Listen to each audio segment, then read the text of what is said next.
And you have much better lighting than I do. I worked on that, actually. All right, so James Van Osdol, podcaster on Car Con Carne, or is it Carney? I always say Carne. Carne. It is Carne. Okay. Host of local. See, here's where I went wrong. It's Spanglish. It's equal parts English and Spanish. It's kind of like your name, Jacques. Because really, if you're going for the full French thing, it'd be Jacques Le Plus, not Jacques LaMore. Right? Yeah. I mean, that is so true. I've had so many people get my name wrong. They butcher it on a constant basis.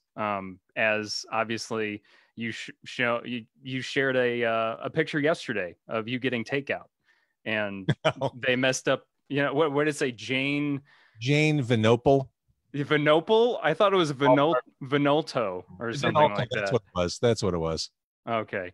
Either way, the whole lifetime of my name being butchered. It's just something I accept. It's something I've let my kids know. This is just the way it's going to be for the rest of your life. Yeah. Sorry. Cool. Sorry, I was just sharing this real quick. Okay. So you're also, besides Con Carne, you're host of local music show Demo 312 on 101 WKQX in Chicago. You have been brought up so many times on Pop Punk and Pizza, whether it was your podcast or it was your radio show, Demo 312, because a lot of the bands that we share a lot of the same bands and Rolodex, so to speak. Yeah, exactly. Whether like we've both interviewed the same bands or played the same music or all that stuff, your name just ends up getting dropped on the podcast a lot. So I thought it would be cool if people hadn't actually gone that step further and been like, oh, I'm going to check out this Car Con Carne podcast, or I'm going to listen to Demo 312 or whatever. If they hadn't had a chance to do that yet, they can learn like who James Van Osdol is. So that was another reason I wanted to have you on the show. I appreciate that. Here's the funny thing. Food is part of what you do. Food is part of what I do. There is nary a bite of food to be found on either side of this video streamed interview right now because of the pandemic.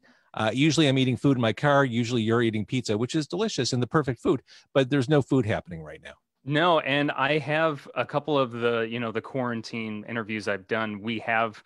I've had it where my guest gets pizza and I get pizza, and we'll have it from like a different pizza place and we'll talk about it. And not the same. It's like phone sex. Yeah, it kind of is. It really is. Have you done? I haven't seen you do that at all since you've been quarantined. When I started, I've been doing this in my car for 6 years. And when COVID hit, it was like March 13th or 14th, I decided I would just do it from home every night. When I started, I thought, well, this will be great. I'll have my guest and I kind of share dinner over video. I think that idea lasted for a day or two. Then I'm like, this is too hard to enforce or ask. It's just going to be an interview show for the foreseeable future. That makes sense because, money and things like that. Right. Exactly. So that could definitely stack up after a while, especially since you're doing it every night. Which you tried, right? You went that route for a little bit. Yeah, I did try that back. Oh, it was a couple years ago. I tried doing it every single day, and man, that is so hard to do. Because I don't know how you do it. What people don't realize, booking guests is really hard. When you're a one-person show, it is. Executing the show is one thing. I mean, I'm sure you and I could do this, in our sleep, as long as everything was set up beforehand. But it's the back and forth. It's the last-minute cancellations. It's convincing people to go on a podcast, because there is still that learning curve with people who don't understand the value of podcasting. They're wrong or just oblivious, but there's a lot that goes into just getting a Jacques on the show, or whoever, Broken Robots, or whoever is on the show. There's work behind it. Right. Yeah. The scheduling part of it is so time consuming, because as you know, I'm sure you've had to reschedule dates with people multiple times. Yeah. And I've had to do that. And then, you have someone cancel, but let's say you don't have a backup, then it's like, then you're posting online, hey, anyone free for a podcast tonight? And then it's like desperate, like I've come across as desperate a few times, and I'm okay with it. It was working on a project, and a lot of times I just may not be aware of everything that's going on. I've actually had some great leads just from posting on social media, like, hey, who's up to something? Yeah. And maybe people who see it aren't necessarily up to something, but they know someone who is. It's been a helpful tool. Right. Yeah, I completely agree. It's been extremely helpful for me. I've run across so many different people that I never thought I would run across before, just from social media. So, I mean, I've seen you've had lots of national level acts, which I think is super cool. Thanks, man. Yeah, and those were like flukes. I didn't think those would happen because they were so early on when I started this podcast. It was kind of like, you know what the heck? I'll try it, you know. And I tried it and I got a response back. I feel like punk bands get it better than anyone. I mean, this is a DIY born community. They get it. This, in the 90s, it would have been, can you do an interview for my zine? This crowd. Right. Yeah. Yeah. Cause everyone like started their own zines. You're right. Yeah. You're totally right. Yeah. And especially since a lot of the more well-known bands I've had, they are from, they started in the 90s. So they're not necessarily still attached to, major labels and things like that anymore. They're just doing it completely themselves now because they've got a good enough foundation. They don't need, they don't need all that, We can argue that no one needs a major label at this point in 2020. Oh my gosh. Yes. I mean, it's almost, I'm not saying it's pointless, but there's so many people that just get fame from TikTok. You can lose money just fine on your own. You don't need a major label to help you do it. That is so true. So when we were talking and first setting this up, the last couple of days or better, you've mentioned how you've been hosting, local music shows on the radio since 1995. So how did your radio career start out? You're sure this isn't boring? No, I don't think it's boring at all. And in fact, so many people that, like I said, once again, that either listen to this or have been on this show, you play their music on Demo 312, or like I said, with your podcast, Car Carne, man, I can't talk today. Car Con Carne. Thank you. It's, what I'm going to say, speaking of messing up the podcast name, people mess up my podcast name all the time because of all the P's, and you have all the C's. It's exact. Alliteration always works in naming a show. That's like a radio rule. It really does. But no, I would love to hear your start. And I feel like a lot of people are fascinated to hear these stories. I mean, I guess it's kind of a typical radio story. And it's funny because a friend of mine, Mark Doyle, just jumped on, and he kind of figures into me doing a local music show. I was working for the old WKQX back in the 1990s when it was Q101. And the woman who was hosting the local music show, Carla, was leaving the market. She took an opportunity on the East Coast. So the show, then called Local Music Showcase, later Local 101, was vacant. None of the full-time disc jockeys wanted it. They weren't interested in doing an hour of local music. I was working as a programming assistant at the radio station. It was my first radio job, 20 hours a week, $5 an hour, for real. I really wanted to do it. I wanted to play cool music, pick my songs, do it on the radio. So I went into the program director and said, I would like to host that show. He said, I have no idea how you sound on the radio. It's like, how you have to prove to me that this would be a good thing for me to do, is hire you to do it. In the back of my head, I knew that no one else wanted the job. Doing a show at like 10 o'clock on a Sunday night isn't the sexiest thing in the world. So the people who are more into being like drive time talent wanted no part of it. So what I did was I went to 3 different local venues and I recorded interviews with bands. I interviewed a band called Loud Lucy at Fireside Bowl. I interviewed Wesley Willis at Lounge Acts, and a band called the Nubile Thangs at maybe Martyrs. And this is the first time I did interviews with bands. I interviewed them, I chopped them up on reel-to-reel tape, and I put that into a demo with 5-second clips of music, front cells and back cells. I gave it to my boss. He's like, this is great. You've got the show. Wow. I probably put in more work than I needed to, but I really wanted to sell it. And it was fun. It was, as I'm like nervously hanging out to meet these local bands and interview them before their shows, including Wesley Willis, who's his own entity altogether. And that was it. And that was my first on-air job in Chicago. And, things kind of grew from there. So you were still obviously the program assistant or Yeah, and then you had the local 101. Now, were you the one that came up with the local 101 name? maybe. I don't remember. How that came about? It started as a CD before the show was named that. Hmm. We were doing a CD project of local music, and we wanted to name the CD that, and we figured it makes sense to change the name of the show to fit the branding of the CD. Yeah. I was definitely in those conversations. I don't know if it was me who came up with it, but I was definitely in those conversations. What did you use to record these interviews? What's that? What equipment did you use to record those first interviews you were just talking about? I don't Was remember. it wasn't cassette, was it? Definitely cassette. Now that I think about it, but this is the '90s. Well, you talked about reel to reel, so I wasn't sure. Oh yeah, I dumped it off cassette onto a reel to reel and chopped it up from there. Okay, but yeah, gotcha. portable cassette player. I'd put it in Wesley Willis's face or whatever. Man, I had one when I was little, and I haven't seen one since. So Cassettes are such an inferior, terrible way of recording and playing music. They're the worst. What's funny is that I actually there's a guy that works for the company I work for. He still records some of his interviews with a cassette tape.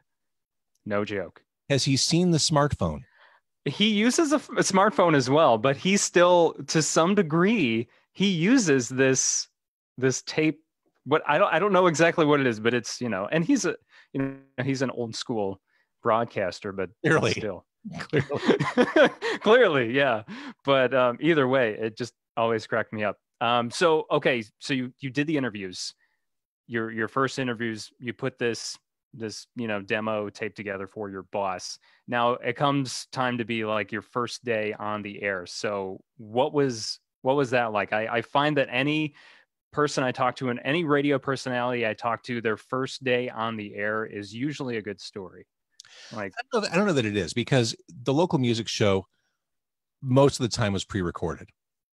So I think, yeah. I mean, people always say, don't you do your show live? I'm probably doing 4 minutes total, an hour of talking. Doesn't make sense to do it live. It's not hard if you're just in a studio by yourself and you can make a million takes till you get the one. I mean, it was definitely different when I did my first live show on KQX. It was overnight, and there's something. It's an adrenaline rush when you're ready to go live, and there are potentially tens, hundreds of thousands of people listening, and you just hear the sound of air in your headphones and realize, okay, this is mine to fuck up. Like it is like just climbing to the top of the roller coaster, then going down and fingers crossed. But no great story, no great comedy of errors, or usually you hear stories about people who play the wrong song, say the wrong thing. It's just, I'm sure I'm glad I don't have a copy of it. I wouldn't want to listen back to it, but it was what it was. Yeah. One time I was doing a contest giveaway, and I don't know if it was my very first day on the air, but it was one of my first days on the air. And I was on the phone with this contestant or this listener, getting down their address information and stuff.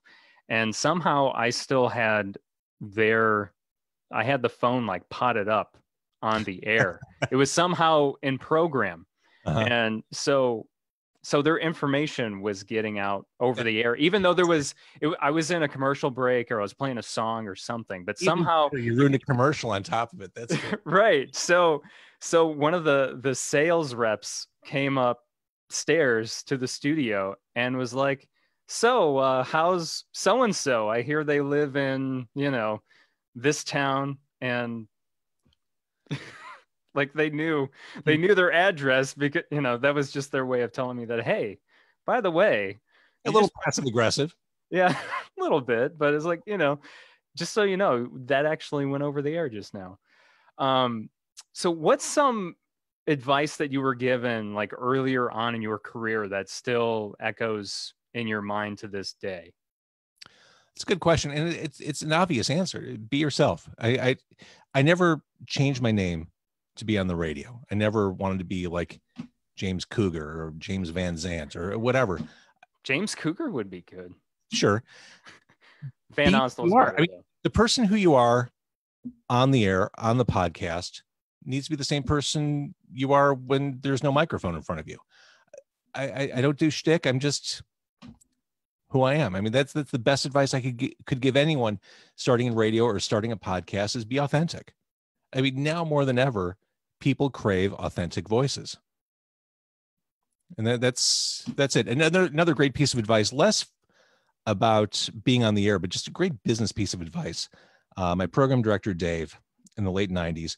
And again, this seems like elementary stuff, but he always said, take the hit.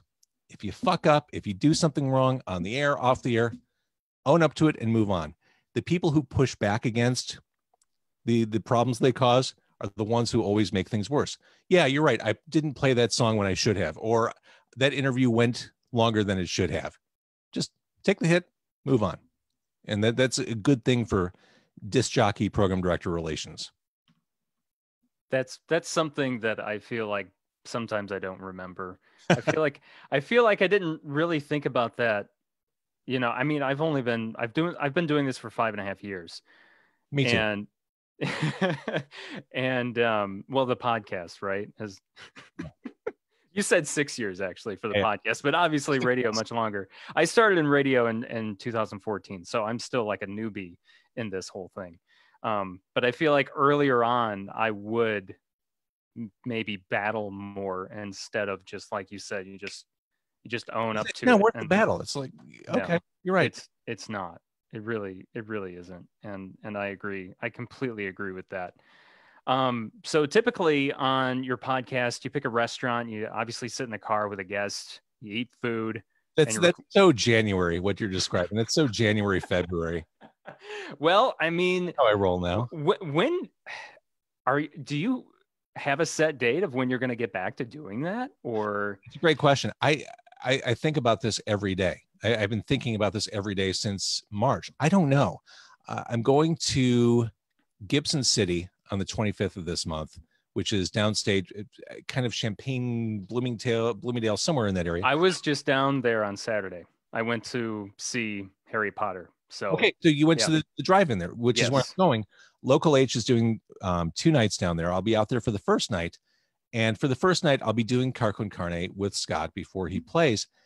I don't know how to do it. I really don't. And I'm struggling with this. As of right now, I'm thinking maybe I bring 2 like baseball chairs, you know, that you get at Dick's, put them on either side of the car and, you know, sit 6 feet separated and do it like that. I haven't figured out the video component for that, but I'm not doing it in the car. I can't foresee a time anytime soon where I'd be doing that. So I think out of the car with the car in the background is about as good as I can get it right now. But it's something I'm obsessing about. I don't know how to proceed. Yeah, because I mean, if you did it in the car, you'd have to wear masks. There'd have to be like a plexiglass divider between the seats. I don't know. Yeah, that would be another thing. And I'm not sharing food. Right. No. And someone would have to sit in the back. Uh-huh. So, and I think from what I heard today is that normally, you know, they've got the concession stands there at the drive-in, but I heard that they're not going to have them open for the local H shows. So they're allowing people to purchase like $20, like a $20 food ticket to bring in their own food. Yeah. I think is what I heard. So, and that's their corking fee. Yeah, exactly. And they do that for their movies too, but for when they're airing movies, it's only $5 for to bring in your own food. So obviously $5 to $20, you know, they gotta compensate for not having concessions. Right. But yeah, like you said, there's not going to be food involved. So that would be tough. I wish the solution were easier and something I could hit sooner than where I'm at, but it's just for right now I'm at home. But at least you're finally getting one out there finally, an in-person interview after when was the last one? In March, right? It was March 12th. I was at Lagunitas Tap Room. Yeah, it's exciting. I've got to make a 6-hour round trip to do it, but there you go. I was going to say, because I'm north. Yeah. And from me, Gibson City is about an hour. So it's not so bad. But I drive by. Yeah, you're going to drive by. Uh-huh. So that'll be cool. But, typically before COVID, it's all about, you always pick a local restaurant, you sit in the car with your guests, you eat the food and you record the podcast. What I wanted to know is there anything that you will not eat? Is there anything you don't like? Because I've seen you eat so many different things on the podcast. I'm open to everything. I've a pretty adventuresome palate. I'll try everything. What was one of the things you were surprised that you thought, I am totally not going to like this? Well, and keep in mind the food I would usually eat in the car was bar food and hot dogs. I mean, those were like my safe positions. I tend to go low budget and cheap. So it's not like I'm trying tongue or head cheese in the car. It's a pretty traditional fare. It's like, okay, now we're going for burgers or we're going for tacos. So there's nothing where I could say, you wouldn't believe what I did. It's more about, you wouldn't believe the size of what I brought into the car, into my Mazda 3. I shared a 20-inch pizza with Joe from Rise Against. That was difficult to maneuver. My friend Brian, who used to be known as Sludge on the radio, is now known as Brian. We shared like a giant, I can't even describe the size of the steak on a giant cutting board, and we somehow had to eat that across the front seat. It's more about the logistic challenge of the food we bring in more than the shock value of the actual food. And the performances too. Those were great. Thank you. Those are fun to do. A lot of what I do on the podcast is stuff that I just can't do on the radio anymore. So one of my favorite things I used to do was live performances on the air.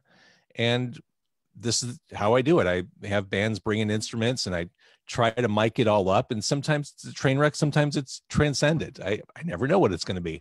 And it's cool. And bands have to figure out how to move the necks of their guitars so they're not hitting each other in the heads with their headstock. It's crazy. And I love it. Yeah, every performance I've seen in the car is always fantastic. You're like looking at it like, is he really playing like that right now? How is he possibly, picking that song when he's got no room to move his arm? There are windows rolled down so that instruments could point out the window to provide just a little more space. There was one band, I had a rockabilly band, Them Guilty Aces at Gene and Jude's, and there were so many of them, the harmonica player had to play outside the car and lean in through the open window to play, which is totally great. You need to have someone film the cars or just people passing by one day. Just a camera just on the people passing by, just to get the reactions on their faces when they're seeing these. You would think perform. That. No, in the city of Chicago, nothing phases people. Oh, that's true. I could be sitting in the front seat with one of those big cartoon spy versus spy bombs, and people would walk right by. Nothing phases people. Oh, that's normal. Yeah. Yeah. Just another day in Chicago. Don't look at the deer, just keep walking. Yeah, I guess I didn't think about that part, but that makes perfect sense now that you mention it. So, because I'll see weird things when I'm walking the streets sometimes in Chicago, and people are just walking by like it's. Yeah, I've had less performers in the car. I've had bands perform. Nothing phases anybody. Yeah. So has anyone? I mean, I think it was with Lucky Boys. Someone hit your car while you were actually doing the podcast. That was like the that was Kastube from Lucky Boys and Brad from who's Kastube's bandmate in the Hoodie Life. Oh, that's right. It was. We were in Pilsen, and yeah, this guy just misjudged backing into a spot and drove right into my front end. That's real. I mean, that's how you know it's live. Now, is that's the only time that's actually happened during a podcast, right? Yes. And that's pretty good considering, like, at that point you had done probably over 200 or 250 or 300 episodes at that point. I was pushing 300 at that point. Yeah. So that's pretty good considering, like, Yeah, for sure. Yeah. Has anyone ever vomited in your car? No. I'm not a Lyft driver. I mean, it's just these are bands. We're only together for like an hour. We're not. Hey, you never know, man, because you get a bad hot dog, you get a bad something, things get weird. Usually the reaction, I think, takes longer than that. But no, so far so good. The worst casualty I've experienced is a spilled hot sauce somewhere, or dropped Italian beef. Okay, that's not so bad. So if you and I were going out for pizza, where would we go? Hmm. Like, what's like the first place? And it could be anywhere. Excellent question. I do, boy, I love Dante's for slices. That is good. It's like very floppy. It's very New Oh, York. yeah, their special, like their slice of the day or their special slice, which is really good. Yeah, I do love. I reject this idea that Chicagoans don't really eat deep dish pizza. I love deep dish. I still love Lou's. I still love Pequod's very much. But there is something to be said for a slice and a soda. So I'd probably take you to Dante's. Yeah, I love Dante. I haven't been to Dante's in years, probably 8 years. So I would love that. Um, all right, so let's get to, since you are on Pop Punk and Pizza podcast, a lot of the pop punk bands that you play on Demo 312, like I said, have been on this podcast and talked about you. And I thought it'd be cool for them to hear like what are some of your favorite pop punk or punk oriented albums and or songs. Did Lights Over Bridgeport say anything bad? No. Yeah. Why are they supposed to? Kidding. I saw that Johnny was on. He was on, yeah. And I'm trying to remember if he was one of the people that he probably did mention it, honestly. But I can't remember because that was back in March and I already forgot. Quarantine is March. Yeah. Like what happened in March? I don't remember. So you all right? You want to talk about pop punk? You want me to let's James Van Osdol and pop punk. You are a man of so many different musical genres and backgrounds, especially with the podcast. I mean, you have people from hard rock to jazz to everything in between. Last month I've had like Non-Point, Ramsey Lewis. Yeah, exactly. That's what I mean. Like all over the place, which I love. I believe that's the way most people listen to music. I mean, if you were to look at a playlist on my phone, it would violently jerk from one genre to the next, song to song. I don't listen to just one type of music. I love music, and that's why I got into radio. I wanted to be able to play music for people. It wasn't to hear my voice. It was because I'm into music, and this was a great way to be around it all the time. So as far as pop punk goes, what I did, you challenged me. You said, come up with a list of 5 albums. I also came up with some songs. So I came up with a list of 5 pop punk albums spanning 5 decades. Oh, nice. Now, I reject the idea that pop punk started in the 1990s. And with that, I'm going to start with the 1970s. To me, the Ramones are to pop punk what Sabbath is to metal. It all kind of started there. The Ramones wrote these melodic, hooky songs about girls, did it in 3 minutes time with big power chords. So my pick for pop punk album from the 1970s, I think one of the Rosetta Stones is Rocket to Russia from 1978. You've got Sheena as a Punk Rocker, Rockaway Beach, Teenage Lobotomy. Now, to be fair, yes, they sing about girls. They also sing about scoring drugs, and they sing about mentally disabled people. But the groundwork was laid there. In many ways, I think the Ramones are a Rosetta Stone for this genre of pop punk. And you may disagree. I don't know how you define pop punk.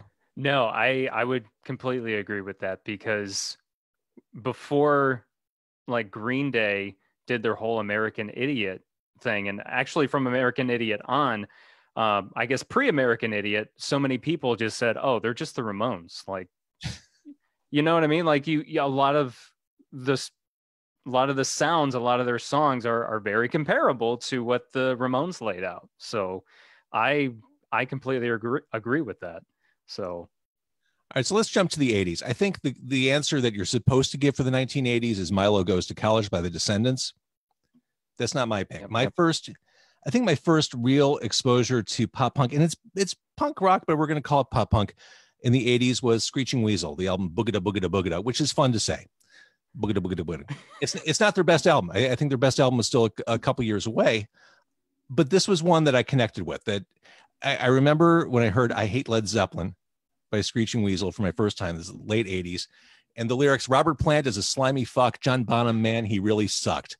And that's punk spirit, just eviscerating the previous generation. Just, yes. Yeah, your idols, fuck them. And that to me just connected. And then on that same album, I Want to Be Naked, which, going back to the Ramones, rips off I Want to Be Sedated by the Ramones. And that album just connected. Again, not the best Screeching Weasel album, but that to me was the pop punk album from the 80s. Yeah, I could definitely see that. I feel like 80s as a whole, 80s punk or pop punk, whatever you want to call it, was all about kind of tearing into the generation before and saying fuck them, like you were just saying. Milkmen were doing it too. I mean, they're tearing apart your idols. Yeah, which is awesome. Yeah. So jumping ahead to the 1990s, it's funny, as we were laying the groundwork for this show, I'm like, I don't want to spend too much time talking about local music. I don't want to appear like I'm playing favorites. That said, for the 1990s, which makes you very professional, but are you about to jump over that? You're about to say screw it? I'm about to say Born to Quit by the Smoking Popes. Okay. Just like Boogada Boogada Boogada, I don't think this is the best Smoking Popes album. I think that was a couple years later with Destination Failure. But Born to Quit it hit all the right notes. This is a fantastic pop punk album. My Lucky Day, Rubella, Gotta Know Right Now, Need You Around. This is a young, very young, scrappy suburban band finding their voice, finding their sound. And, the same year that the world was exposed to Dookie, it just, in a parallel universe, Born to Quit would have been as big as Dookie. What a great band. What a great album. And that's what I'm pointing to for the 90s. And I realize I'm not talking about Jawbreaker or any of the other obvious ones, but for me, it was Born to Quit. I love that you're sticking with Chicago bands even, or just the last two anyway. I know. And as I sat down to think about it, I'm like, oh, I should really not do this. So let's move to the 2000s. I thought, does AFI count? Yeah, I mean, so many people are like, well, AFI was sort of pop punk, but a lot of people say they're emo, and they're kind of like a lot of bands in the 2000s had a pop punk, emo, post-hardcore, whatever kind of sounds you want to call them. They kind of all blended in, Well, I have two choices for the 2000s. Ooh. The Art of Drowning by AFI connected with me because I definitely lean more toward the darker stuff, and this was definitely a transition album for them before they became more pop and before you saw more girls at their shows. Days of the Phoenix absolutely struck a chord with me in the year 2000 when it came out. That said, I should mention Alistair. I'm not going to mention Alistair. Great album, Last Stop Suburbia. But sticking with Chicago, Apathy and Exhaustion by Lawrence Arms was a monumental album for me in 2003 or whenever that came out. I still love those songs. Porno and Snuff Films, your Gravest Words, which is more down tempo. I think it's a fantastic album. Yeah, you definitely like the darker side, which I feel like is kind of like a Chicago thing. You know what I mean? From even bands from the last decade that have so-called come out of the genre, like Real Friends, they were more on the cusp of a not necessarily darker, but just emotional part. And I feel like that's just like a Chicago staple. I don't know. And I don't know when exactly that started, but I feel like it just continues, All right. So I'm leaving Chicago for the 2010s. Okay. Wow. All right. I'm really curious to hear this. I think it's hard to ignore the Menzingers and After the Party from the past 10 years. That seems to be the album for the genre. Although I am also kind of partial to the self-titled Masked Intruder album, keeping it in the Midwest. Nice. But yeah, I mean, After the Party is just big power chords, melody for days. I think it's a fantastic album. Yeah, I agree. And Menzingers really pushed themselves through in the 2010s. Yeah, for sure. And that's 5 albums. Wow. That's some solid stuff there, man. I'm impressed. You really put some thought into that. I hate being asked questions like this and not having time to really think about it. Mm-hmm. I want it to be like, I want it to be honest and true and not just off the cuff. Yeah, right. And you definitely did a good job at thinking all those through. So solid choices, man. Thank you. All right. So you've got songs too? I've got songs. Okay.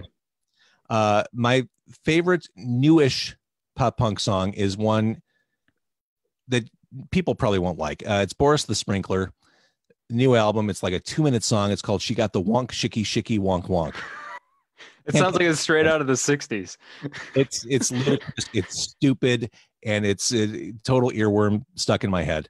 I saw the Lillingtons a few months ago. It was November, and it made me remember just how fucking good Black Hole in My Mind is, and how that's another song that cannot escape my brain once I put it in there. It's so great, such a big hook.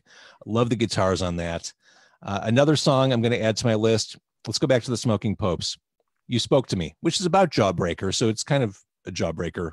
There you go, getting Jawbreaker in there a little bit. I don't think 88 Fingers Louie counts as pop punk. I always thought of them as straightforward punk. Yeah.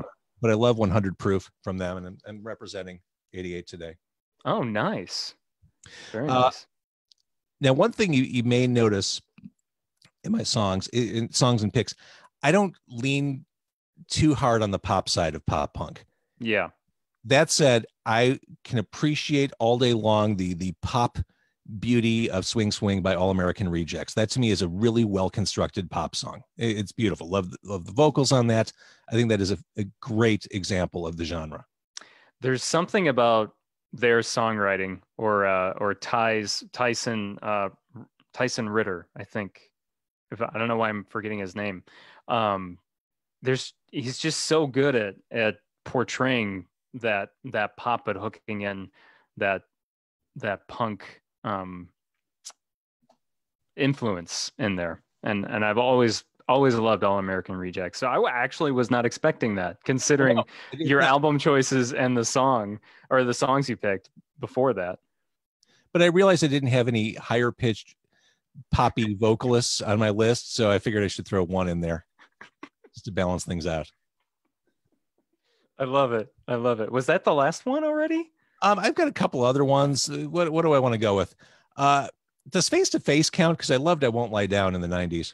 I mean, a lot of people classify them as skate punk, but I'm a person that everyone's got their own opinion on what something sounds like, so I mean, I Face to Face is in the punk genre, so yeah. How about same era? Let's go with When I Get Old by Descendants. There we go. So you got to get Descendants in there. It's a must. Check the Descendants box, so we're good. Yeah, especially since you brought up Johnny Hamlin from Lights Over Bridgeport. Descendants is like his band, so yeah. So there, we're good then. Awesome. Wow. I appreciate you thinking really hard about that and actually throwing in the added effort. So thank you for that. Now, do you remember when you were first introduced to a punk band? Do you remember? What was it? The Ramones? It probably was the Ramones. It probably was watching National Lampoon's Vacation for my first time and hearing Blitzkrieg Bop as they hit Lakeshore Drive. What is that song? Yeah, it's just so classic. But in the 80s, I really became aware of punk rock because of Naked Raygun. That was the band. They defined the sound, the style with the black cop coats and the Chicago flag, the whoa, whoa, whoa. That was Chicago to me. And I thought Raygun, I still think Raygun was cool and dangerous and exciting. And that made me aware of punk rock, at least on a Chicago level. Were they was that the first punk band you saw in Chicago? I don't know. I don't think. You don't remember the first punk show you went to? Yeah, I don't think Iggy Pop counts because by that point he was too big, but maybe. But he kind of comes from that. Oh, punk rock, So I mean, by the time even if he was big, it still sort of counts, I guess. By the time I saw Iggy, it was the Blah Blah Blah tour, which was about the least punk rock thing in his entire catalog. Very true. Yeah, at that point. But okay, so we'll say first more locally based. We'll say Raygun. Okay. Do you remember how old you were? It must have been. Wasn't a kid. I was probably 19 or 20. Okay. I've always been fascinated with Fireside Bowl. And what do you remember about Fireside? What I remember about Fireside is by the time I went there, I was too old to be there. Like I felt I was young at the time, but I felt too old walking in there. It was definitely a younger, I was, probably late 20s when I was going there to see shows. And I definitely felt like, okay, I'm going to hang out in the bar because I feel like it's like Chris Hansen's going to walk in any minute. Like I don't belong in this room. This is weird. I don't know. The bathrooms were terrible. The sound was shitty, but it was a legitimate community. It was a legitimate vibe. What the booking was, if you look back on some of those old show lists, I mean, it's unbelievable the bands that played there. That was a must. That was a must for bands routing through the area. I think it was great. I wish there was something like it. I wish there was something for all ages. It's something I've thought about a lot as my son's gone through high school and he loves music, but there's not a whole lot of stuff that's affordable, let alone all ages for him to do. I wish there was something like Fireside for kids in the 21st century. Yeah, I've often think about that, and I don't know what it would take, and I don't know if it's because this generation is not interested, or it's a great question, but there's clearly value in that, and there's clearly community out there, and I think it just takes someone with the entrepreneurial spirit to say, okay, we're going to turn this space into this. Yeah, it really is going to take someone to actually connect well with the current generation, also figure out what exactly they want, because obviously they're not going to want exactly the Fireside Bowl because that was, a completely different generation, but, a version of like a 21st century version of Fireside. So like you were saying, so. Yeah. I forgot what I was going to ask now. Isn't that the worst? It is the worst. It happens to me a lot today. I'm having like a very typical Monday today. I don't know about you, but yeah, I think Tuesday is the worst day of the week. Monday I can do. Monday, man, I say the same thing. Like Tuesdays are usually my worst. Like Mondays, I'm usually pretty good. Mondays is the first day back into the swing of things. You got that adrenaline rush of, okay, let's do this, new week. Wednesday, oh, you're halfway there. Thursday, tomorrow's Friday. Tuesday's just kind of miserable. Yeah. You have so long to go before the week is over. Mm-hmm. When Tuesday rolls around, I'm like, oh, I got to do this shit again. Like Monday, like you said, I feel good. I feel refreshed. Exactly. And then Tuesday rolls around and I'm just like, man, like I just can't, I don't know if I can do this today. So 2 for Tuesday, it's not as great as it could be. No, I completely agree. When I first had heard your name, I did not realize that you were the first host of Local 101, because when I was growing up, it was Chris Payne.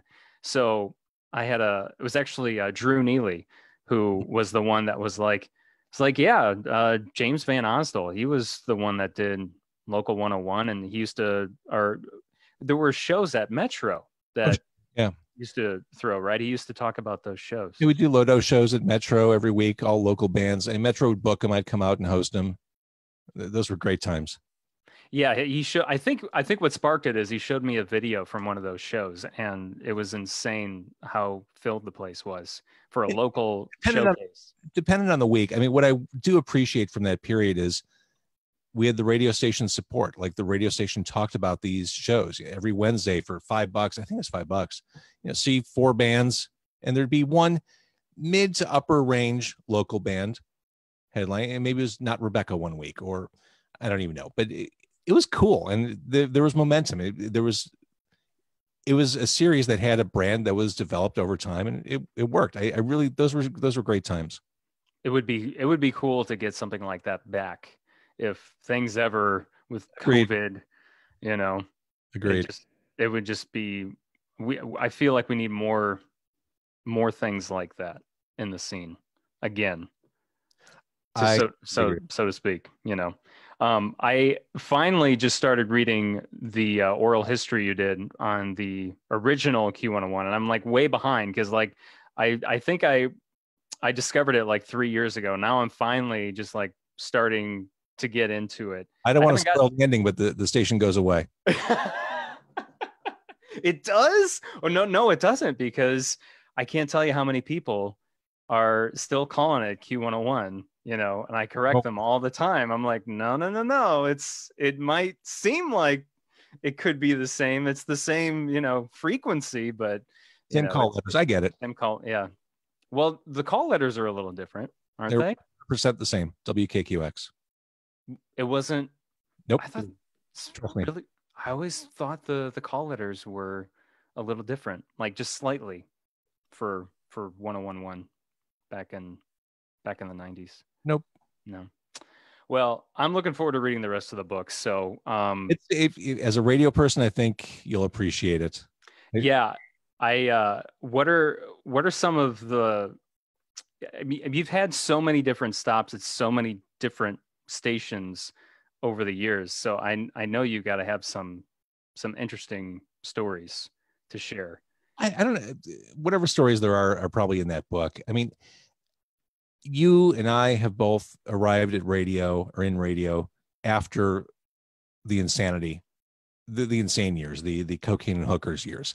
So I didn't really see much, or I was never around that much craziness. I mean, yes, when Mancow came to KQX back in the day, it was not unusual to see full frontal nudity walking into the office in the morning. That was different. I mean, people who walk into a job at Bank of America have a different experience, perhaps. But I don't think so. yeah, I think it's about the same, isn't it? Maybe. So I don't know if I have any of those crazy stories. It was a lot of fun. But the stories I shared in the book are really other people's stories. I was very careful, and I say this in the beginning of the book, very careful to not make it about me or not insert myself into the book. I wanted to stay kind of neutral as you can be as a storyteller. I just wanted to frame everything and not over force my hand. Do you have any other books in the works currently on No, any other subjects? I do love writing. I really, really do. And I wish I had more time to do it. I wrote a couple years after that, maybe 2 years ago now, I wrote a very short, like 50-page Kindle only book about the job search in the modern day and work, just how difficult it is to find and hold a job in the 21st century. Because I had jobs post radio that were traumatizing to the point of leaving me like scarred with PTSD. They were so shitty. So what was a job that you did after? Was that after your original run at KQX that you? Yeah, I mean my LinkedIn profile is a little lengthier than I'd prefer, but so I worked at KQX from 93 to 2000, December of 2000. From there, I went to XRT for a year. And then after that, I went to a station called the Zone, WZZN, for 5 years. And then after that, I worked in the digital department of MS, which is the company that used to own KQX and The Loop. Worked there for 5 years. Then I worked for a restaurant replacement parts company in Addison called Partstown. The name sounds made up, but that's the name of the company. Partstown. Worked there for a year and did a lot of part-time stuff. It just the long story short is it's really hard to find work, and it's harder, especially if you only have broadcasting on your resume. It definitely, it's hard for the great thing about radio, and what I've always loved about radio is it's an industry, it's a business that favors unicorns, people who can do a lot of different stuff. So you can walk in one day, today I need to work on audio production. I'm going to do an interview. I'm going to help promotions with, a brainstorming meeting. Every day is different. The rest of the world doesn't work like that. The rest of the world wants you to do one thing, and that's all you do. So when you're approaching a job or an employer with a radio resume, it's really hard for them to understand how you did all this stuff, but now you're just going to focus on this one thing and how that translates. It's not a direct comparison, and it's a salesmanship job once you get the interview to explain, no, I'm not really just that guy. I'm this guy too, and I can do this one thing, and just put me in the cubicle and leave me to do my one task, and I'll be great at it. It's very difficult. Yeah, I would imagine, because radio anymore, because you've kind of grown up in that period when you started out in 93, even probably to 2000. There was so much change, probably even in just that 7 years because of the internet. Oh, absolutely. And having, sorry, go ahead. I was the first webmaster of WKQX back in the day. I didn't know how to code or anything. It was just more of a content gig. Yeah. But I remember when we launched our first website, which came after our own AOL keyword, which was very sexy. AOL keyword. Uh-huh. What was the AOL keyword? Q101. There you go. Yeah. So what, and now actually your job, I mean, you obviously do demo 312, but you actually you're the content manager. I don't know the specific title. I forgot when I looked it up. It changes depending on who you ask in the building. I do digital content. Okay, I was going to say it's digital content. So you just provide stuff to post on the website? Yeah. Or digital covers a lot of things. And again, this is why I like radio. It changes day by day. Digital can mean SMS marketing one day, or email, or social media, or web content. It depends on the day, what the needs are. And what has been exciting, a fortunate byproduct of sheltering in place is needing to kind of find a way through COVID-19 digitally.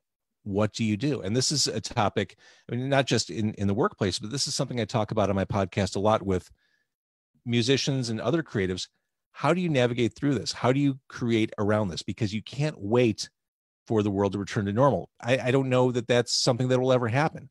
So how do you, as an artist or a creative, innovate around this? And it's a big challenge, and it's not a question that has easy answers, but what can be done to find a new way? And it's a question I throw at bands. It's a question I throw of anyone. Podcasters. I mean, you're doing it from home, clearly. You're very well. I'm in my bedroom. Very well lit bedroom. Yeah. Well, I've got a lamp here. I've got a lamp up above me, and then there's my fan over there. So yeah, I wanted to make sure I was well lit for you. Every day I look at these and think I need to do something about lighting, and then I forget about it till the next time I record and think I need to do something about lighting. Yep, it's that thing, having that radio brain, But anymore, video is so intertwined with radio. Video. It is, but also I think people, the universe is more forgiving of raw content. I mean, video from home doesn't need to be super HD, lights everywhere, really thought out presentation. Are you delivering authentic, good content? Okay, that's the most important thing. The rest of the stuff, yeah, it'd be great if that were good too, but people just want to connect with content. And I don't think you need to have the production values of Disney to convey that. No, definitely not. I know one thing that I learned in broadcasting school was even the video guys always talked about how important your audio was. They sometimes made it sound like the audio was more important than the video, because they would always talk about, now you might be all worried about your shot, but if you've got shitty audio, your video is ruined. It's shit, True. They would always. Oh my God, don't we sound good right now? Don't we? We both have these nice professional setups here, sounding nice and crisp. So this is very nice. And did you end up getting the L8 or the Jacques? You did. There it is. Wow. How do you like it so far? I like it very much. It was between this and the Rodecaster, which was about $200 more. Yeah. But they do a lot of the same things from what I keep reading. To me, it's the difference between an iPhone and an Android. By the way, Android. iPhone.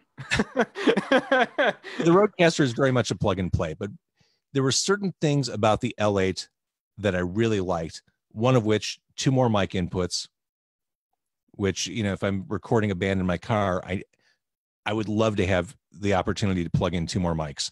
Also, battery power, because what I do is portable most of the time. I don't want to have to worry about a power source. I want to know that, okay, I've got 4 AA batteries. I'm good for the next couple hours.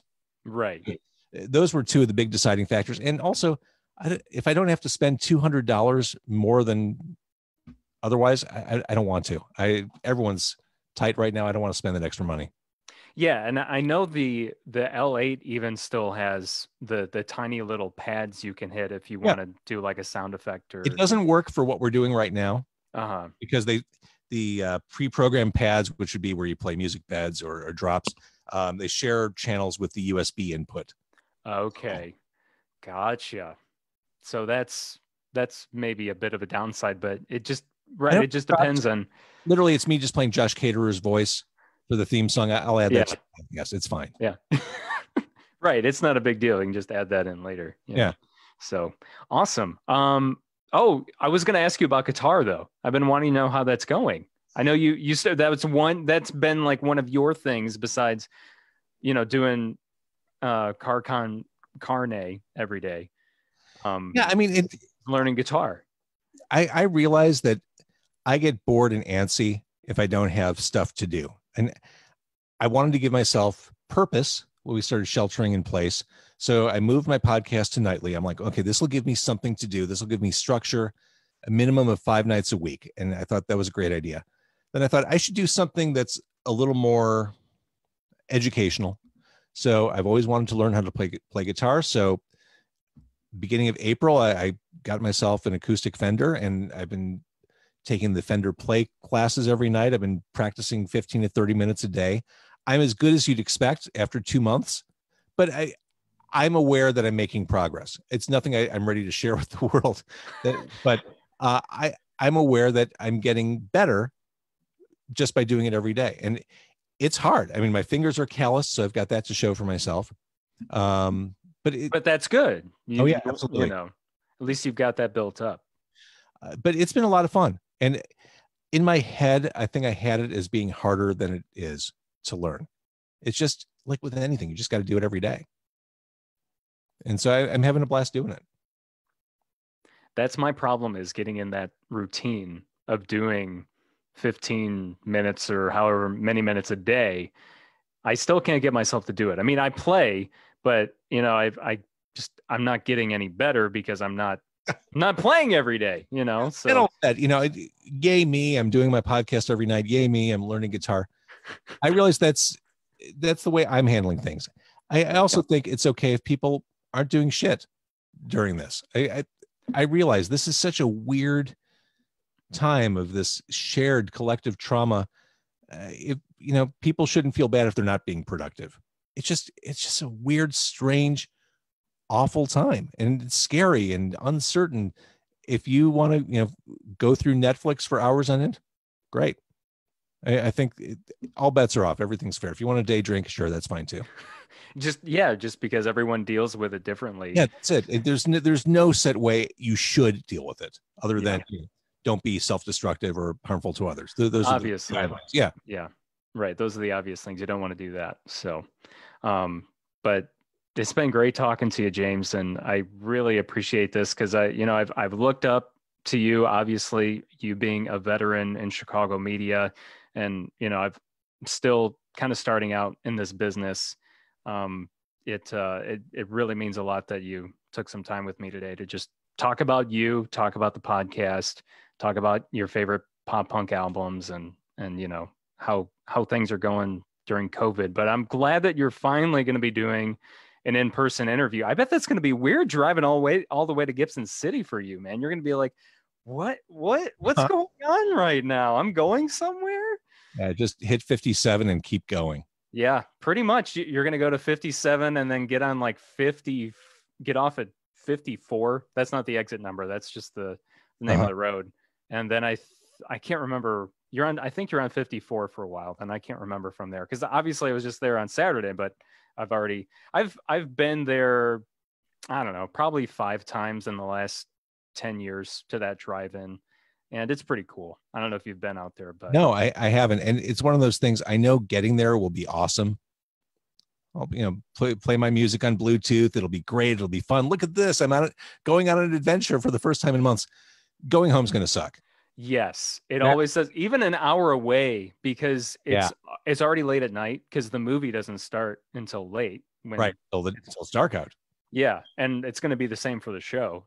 So, and yeah, you drive home and you're literally in the middle of nowhere. I mean, you're going to be passing, you already know you're going to be passing towns that have 200 people in them, So, I mean, and the thing that I got scared about on the way home was hitting a deer, maybe, like you got to watch out for the deer. I actually saw some foxes on my way to the theater. I did see a deer on the way home too, but luckily it was far enough away that I didn't have to worry about it, confronting my car. But just so look out for there will be some Monster energy drink in a cooler.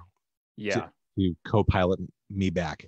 Yeah, definitely. So is there anything else you have coming up that you want to talk about, or I plug all your socials and stuff like that too? Thanks. Well, as far as what's coming up, I thought I'd stay home for a while.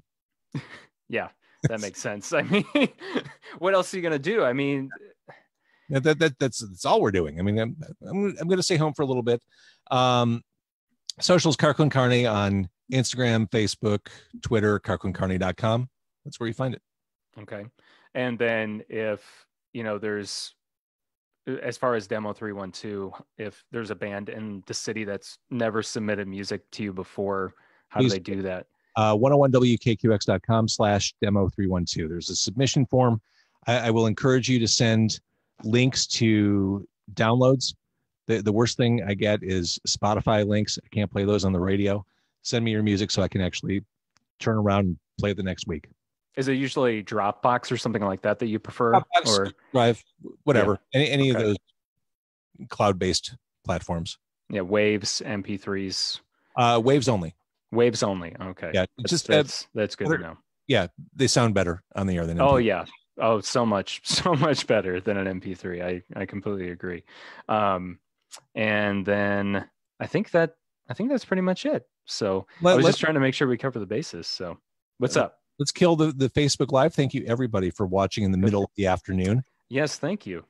And Mike Weinberg, who cuts my hair and does a fine job, says, I just lost it. He wanted to know if I was talking about the Popes. Yes, Born to Quit, 1994. That's right. Rubella. Need you around. Anyone else? That was an amazing Lawrence Arms album. I agree. Apathy and Exhaustion. Tom says, hi, James. Dan DeBoard says, great interview. Thank you, Dan. Well, thank you. Tyler Wildy from Epic Deli says, hey, guys. Jimmy Costanzo of Cap Gun Heroes says, what's up, guys? Oh, yeah. Jimmy's a good guy. We didn't talk about your sandwich, right? Is that at Epic Deli, right? Was it Epic Deli? Yeah. Yeah. There have been two sandwiches. There was the JVO, which was open-faced. It was like a pork explosion, like pork belly and bacon. Oh, my God. Open-faced on cornbread. That sounds amazing. Also, it was so good. And there was also a limited Car Con Carne special burger. I forgot what all was on that, but we did. Wasn't there an egg on it, maybe? Or am I making that up? I remember that one. I don't remember. Like, I remember it being a thing, but I don't remember exactly. The only thing I thought maybe was on it was an egg, but I can't. My goal this week, I have some downtime this week. My goal is to visit Epic Deli and rekindle my love affair with Tyler Wildy. There you go. Yeah. Sorry, let's kill the Facebook Live. Thank you, everybody, for watching. I'm James. That's Jacques.